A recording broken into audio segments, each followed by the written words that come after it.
Isa ito sa mga paborito kong talata sa Biblia. Isa rin ito sa mga pinangahawakan ko para magpatuloy ako ng pananampalataya sa ating Panginoon.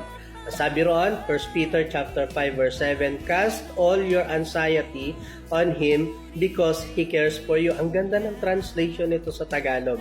Ang sabi roon, ipagkatiwala ninyo sa Kanya ang inyong mga alalahanin sa buhay sapagkat Siya ang nagmamalasakit sa inyo.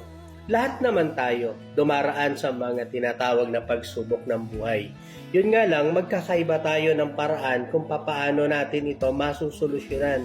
Eto pong talatang ito, si Pedro ang nagsasalita. Kung baga, ine-encourage niya yung mga Kristiyano, yung mga sumasampalataya sa Panginoon, na kung saan dumaraan man tayo doon sa mga pagsubok ng buhay, marami man tayo mga alalahanin sa buhay, marami tayong bayarin, hinahabol tayo ng mga deadline, lalo-lalo na yung mga tinatawag na due date, no? Pero alam po ninyo, ang sabi niya roon, ipagkatiwala natin sa Panginoon yung lahat daw po ng ating mga alalahanin.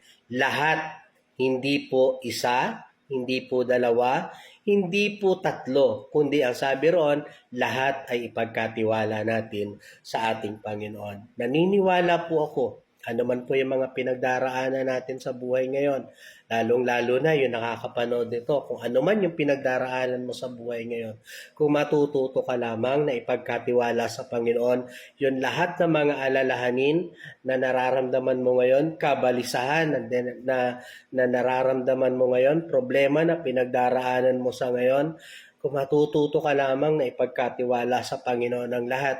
Ang pangako ng Panginoon, hindi kanya iiwan, hindi kanya pababayaan. At ang sabi roon, siya lang ang tunay na nagmamalasakit sa atin. Maraming salamat. Patuloy tayo magtiwala at patuloy na iangkla ang ating pananampalataya sa ating Panginoon. God bless you po.